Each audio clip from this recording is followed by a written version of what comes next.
Welcome to equivalent polynomials. In this lesson, we'll take a look and see if we have equivalent polynomials or not.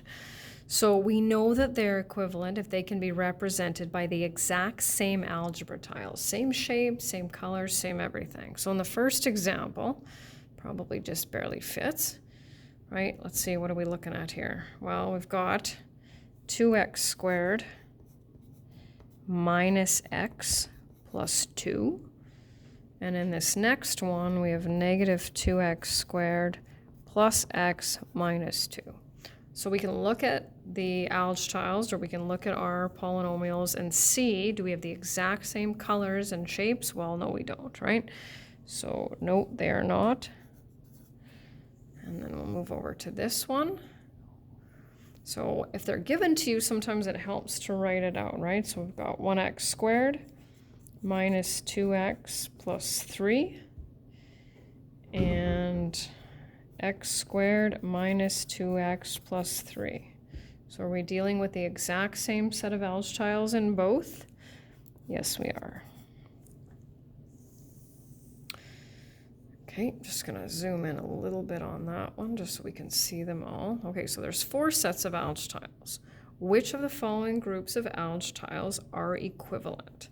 So if you can tell by looking at it, then good for you. And of course, we have to justify our answer. And if not, then I would recommend writing out what you're looking at and then comparing the numerical coefficients. And then that should make it a little bit easier.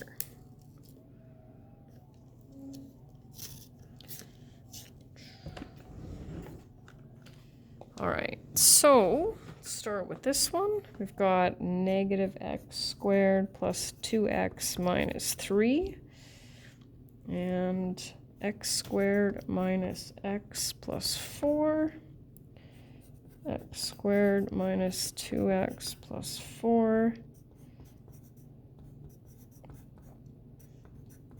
Okay, well, the one that jumps out at me that clearly doesn't match any is A, because I can see that constant of negative 3, and that's not going to work because the rest of them have constants of 4, right? Okay, and then when I jump ahead to this one, I can see it has a negative constant, right? Whereas these ones both have a constant of positive 4. Can we match up the rest of it? Well, we can match up the x squareds. Can we match up the x's as well? Let's see. No, doesn't look like it. So none of them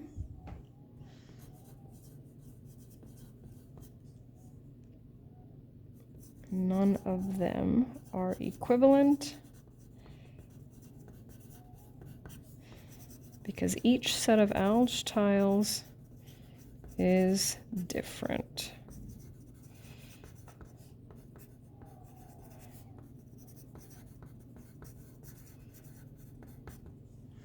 Okay, and then we've got one more here. All right, just gonna zoom, maybe I won't actually. So I've got 4 polynomials here.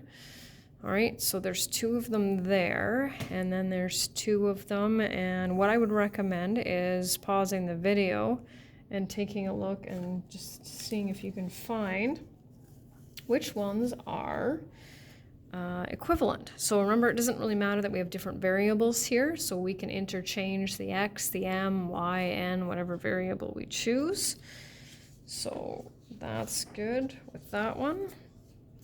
So what I'm going to do here is I'm just going to put that up there for that one.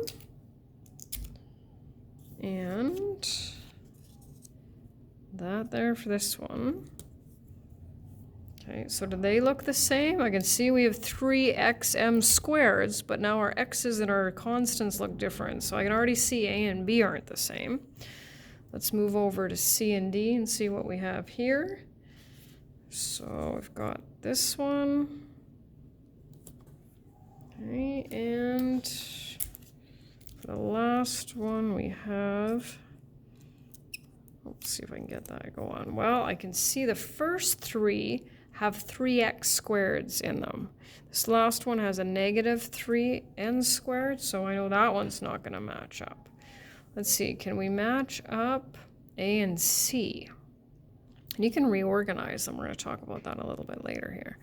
So I'm going to look at this one. So I've got 3x squared minus 2x plus 4, 3y squared minus 2y plus 4. So I can see that A and C are equivalent because they can be represented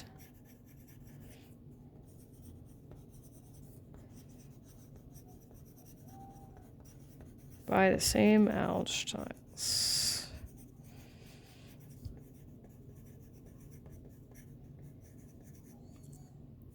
And the last one, it says write 3 equivalent but different polynomials for each question.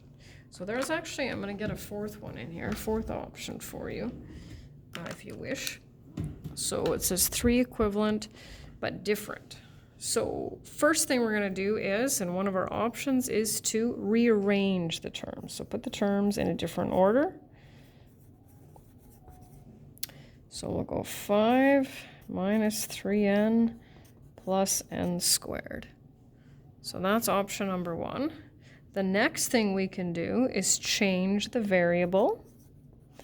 So you have to be careful because this value for n and this value for n have to be the same. So we can't put an x and a y in there. We have to just pick a variable. So we'll change the variable. And the third one, or 3 of 4, I guess, would be to stretch it out a little bit. So we can stretch it out so that when we simplify it, it simplifies to n squared minus 3n plus 5. So let's see, 2n squared minus n squared minus n minus 2n plus 1 plus 4. Now, it doesn't have to be super complicated like that. I guess that's not really complicated, but we know how to add like terms, right? So 2n squared minus n squared, that's my n squared, minus n minus 2n plus that. And then our last one, which I don't have in these notes, so I'm just going to add it in here, would be to draw algebra tiles. So when we draw them, right, we draw an n squared. Okay, that's positive. And instead of worrying about markers or pencil crayons, I always just tell students to leave the positive ones blank and to shade in the negative ones. And then 1, 2, 3, 4, 5. So there's a couple more over here. So 2a plus 4, well, there's only one way we can rearrange, right? There's our rearrange, different variable, stretch it out a little bit, and algebra tiles. Oh, missing 2. That's better. And then the last one is x. Can't rearrange it, right? Because it's just an x, so we'll have to use the other one. So we'll change the variable to an m, stretch it out a little bit. 3x minus 5x plus 4x minus x. Let's see if I did that right. Negative 2x plus 4x is 2x minus x is 1x. And then my last option would be to draw it.